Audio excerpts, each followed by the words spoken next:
اب آئیے ہم چلتے ہیں کہ کیا داڑھی بھی شرائط میں سے ہے، کیونکہ سوال تو داڑھی کے اوپر زیادہ ہو رہا تھا کہ داڑھی نہیں ہے تو کیا امامت کر سکتے ہیں. تو اس لیے اس بات کو یاد رکھیں، امام اعظم ابو حنیفہ رضی اللہ تعالیٰ عنہ کے نزدیک ایک مشت داڑھی ہونا یہ واجب ہے.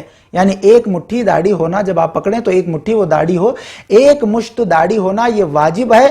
اور جو ایک مشت داڑھی نہ رکھے وہ شریعت کی نگاہ میں فاسق مانا جائے گا. اور فاسق اس شخص کو کہتے ہیں جو علی الاعلان گناہ کرے، یعنی کھل کر گناہ کرنے والا.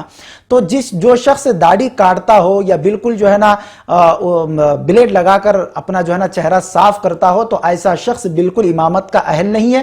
امامت کیا، امامت سے ہٹ کر بھی وہ گناہگار ہوگا، کیونکہ داڑھی صرف اماموں کے لیے شرط نہیں ہے بلکہ ہر انسان کے لیے، جو بھی مسلمان ہے اس کے لیے داڑھی رکھنا سنت مصطفیٰ صلی اللہ علیہ وسلم ہے. اور فقہ حنفی کے اعتبار سے ایک مشت داڑھی رکھنا یہ واجب ہے. اور جو واجب کو ترک کرے وہ تو ویسے بھی گناہگار ہوگا، تو پھر اس کی امامت کہاں سے درست ہوگی. تو اس لیے اس بات کو یاد رکھیں، جو نماز کے علاوہ بھی جو چیز گناہ ہے، نماز کے علاوہ بھی جو چیز جو ہے ناجائز ہے، تو وہ نماز میں کیسے جائز ہو جائے گی. تو داڑھی نماز میں بھی ضروری ہے اور نماز کے علاوہ بھی ضروری ہے. اس کا ایک آسان سا مفہوم میں آپ کو بتا دوں تاکہ آپ کو پھر تھوڑا سا بات جلدی سمجھ میں آ جائے کہ امامت اب کون کر سکتا ہے.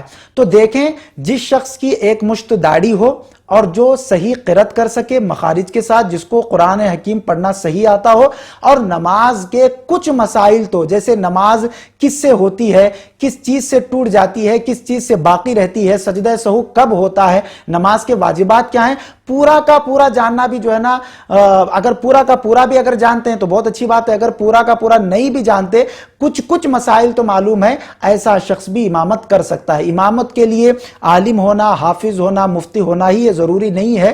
ایک عام شخص بھی امامت کر سکتا ہے اگر وہ ان تمام چیزوں کی جو ہے نا پابندی کر لے. کیا؟ وہ ایک مشت داڑھی رکھے اور پھر قرأت کرنے پر قدرت رکھتا ہو، صحیح طریقے سے قرآن حکیم پڑھتا ہو، اور نماز کے جو ہے نا کچھ ضروری مسائل جو ہے نا اسے معلوم ہو. اگر یہ آپ کے اندر یہ چیزیں پائی جاتی ہیں تو آپ ضرور بھی ضرور امامت کے حقدار ہیں، آپ امامت کر سکتے ہیں. ہاں، اب اس بات کو بھی یاد رکھنے، جو میں نے یہ کہا کہ عالم ہونا، حافظ ہونا، مفتی ہونا ضروری نہیں، بلکہ میں یہ ایک عام لوگوں کے لیے بتا رہا ہوں.